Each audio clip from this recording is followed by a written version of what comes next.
Assalamualaikum warahmatullahi wabarakatuh. Pada kesempatan kali ini, saya akan mencoba membahas materi di mata kuliah akuntansi keuangan lanjutan berkenaan dengan persekutuan.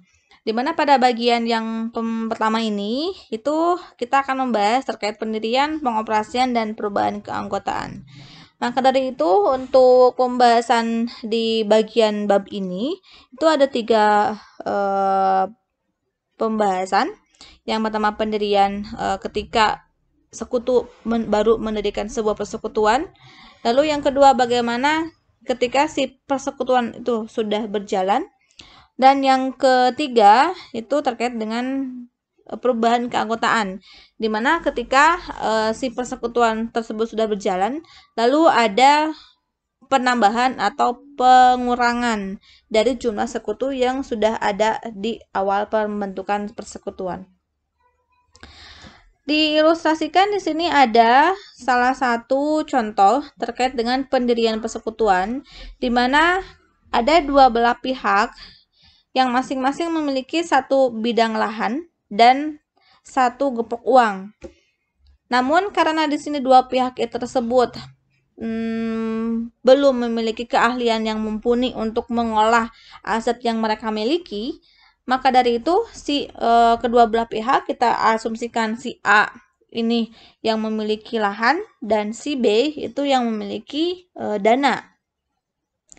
Karena di sini mereka dipertemukan dalam sebuah acara atau mereka itu berteman, akhirnya mereka sepakat untuk membuat suatu badan usaha yang dimana badan usaha tersebut akan menghasilkan manfaat bagi mereka dari aset yang mereka miliki masing-masing. Daripada si uang dan tanah ini dianggurkan begitu saja, tidak bergulir, tidak menghasilkan manfaat, akhirnya mereka sepakat untuk membuat sebuah badan usaha. Kita asumsikan di sini ada teh walini, karena di sini sumber daya yang adanya itu yaitu kebun teh.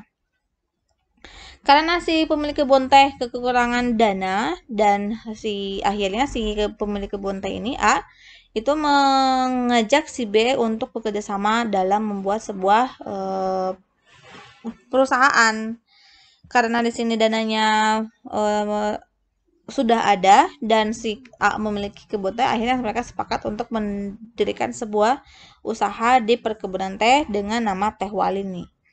Nah, kira-kira apa sih tujuan si A dan si B itu melakukan penggabungan usaha, melakukan kerjasama untuk mendirikan sebuah usaha? Banyak yang menjadi pemicu kenapa mereka melakukan persekutuan dari kedua belah pihak. Yang pertama itu kan dilihat dari badan usahanya, itu kita bisa membagi ke dalam 3 jenis badan usaha. Yang pertama perseorangan, yang kedua persekutuan, dan yang ketiga itu perseroan. Kalau perseorangan itu si pemilik modalnya hanya terdiri dari satu orang saja si usahanya. Namun kalau sepertinya persekutuan dan perseroan itu pemilik modalnya itu sumber dari atau sumber penyetor dananya itu lebih dari 2 orang. Apa sih perbedaan dari ketiga ini? Sebenarnya sudah dibahas di pengantar, namun di sini hanya mengingatkan saja. Kalau perseorangan itu kan karena si pemilik modalnya hanya berjumlah satu orang, otomatis ketika perusahaan tersebut berdiri dari sumber dana yang satu orang tersebut, ketika si perusahaan tersebut mengalami keuntungan atau kerugian, maka semua alokasinya itu diserahkan kepada pemilik sekutu yang satu orang.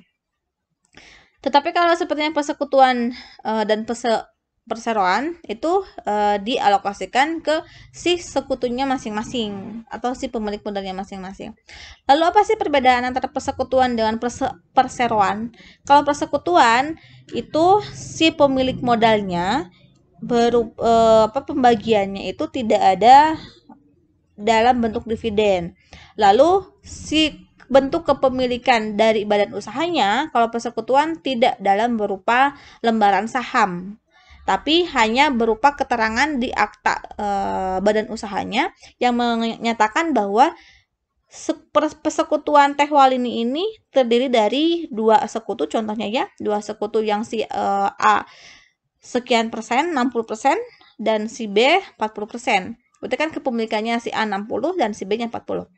Sehingga untuk bukti bahwa si A dan si B merupakan pemilik modal si persekutuan teh walini itu dari akta nota badan usahanya. Nah, berbeda dengan si perseroan. Kalau perseroan bukti yang menyatakan bahwa kita itu sebagai pemilik modal suatu perusahaan itu dengan kita memegang sertifikat kepemilikan perusahaan dalam bentuk saham. Yang kita ketahui bahwa saham itu bisa berupa saham biasa ataupun saham istimewa. Nah, kalau di perseroan tadi kan sempat disinggung adanya pembagian dividen kepada pemegang saham. Tapi kalau di persekutuan tidak ada pembagian dividen, yang ada bagi hasil kepada si pemilik sekutu. Kalau laba dibagi ke sekutu, rugi pun dibagi kepada sekutu. Nah, lalu yang kedua, tujuan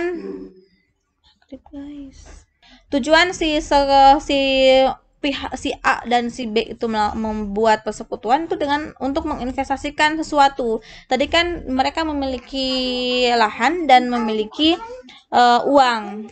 Karena dia daripada si aset tersebut tidak berkembang, maka akhirnya mereka sepakat untuk menginvestasikan supaya manfaat yang mereka peroleh itu bisa didapat setiap periodenya secara berkala dalam jangka waktu yang lama. Maka ini tujuannya untuk menginvestasikan. Lalu yang ketiga, usaha untuk memperoleh laba. Otomatis dong, kalau seperti kita membuat suatu usaha tujuannya untuk memperoleh laba, memperoleh keuntungan, sehingga kita akan mendapatkan pemasukan secara berkala.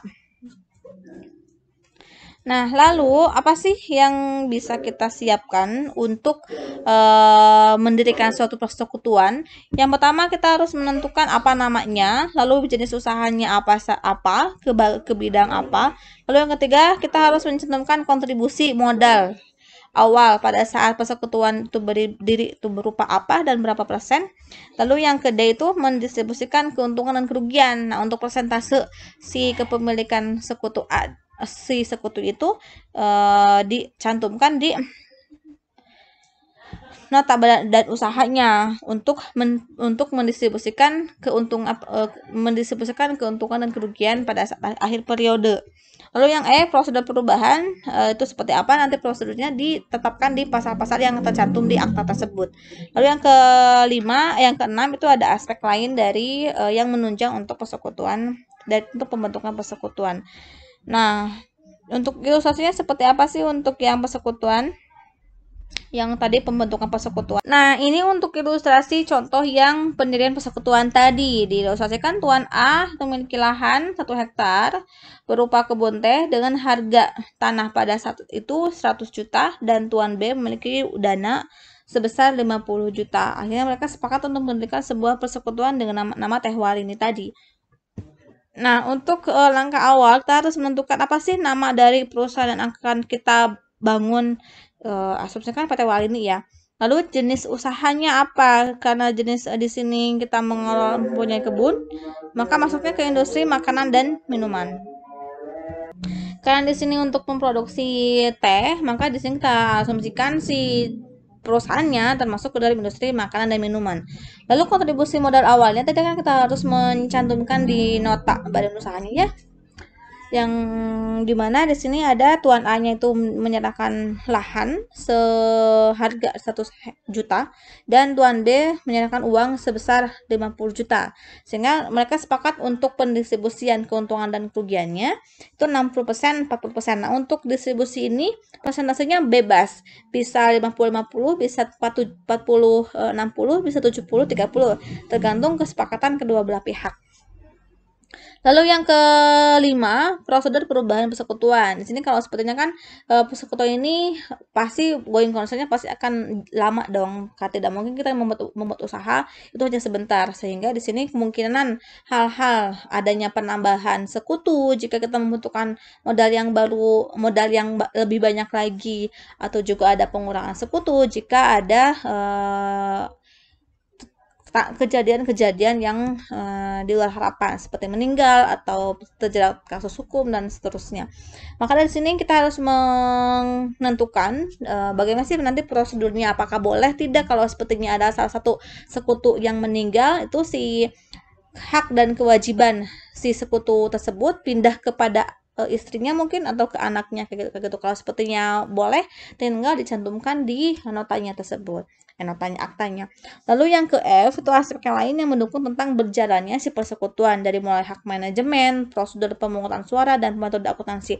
Contohnya apa sih hak manajemen? Contohnya ketika si A dan si B ini masing-masing posisinya sebagai pemilik modal, boleh nggak sih si A-nya ini menduduki posisi manajer, atau boleh nggak sih si kedua-duanya, atau gimana kalau sepertinya kita lepas manajer, melepaskan tanggung jawab di manajemen saja, kita hanya fokusnya kepada pemilik modal, itu kan diaturnya di sana kayak gitu.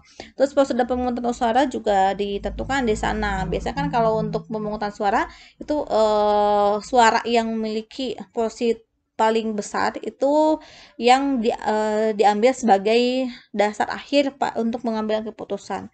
Dan untuk metode akuntansinya mau menggunakan mengacu ke standar apa? Kalau seperti masih UMKM, berarti standarnya kita mengacunya ke SAK etap. Kalau sepertinya sudah akan go public ke bursa efek, maka standar yang digunakan itu menggunakan standar akuntansi keuangan yang umum seperti itu.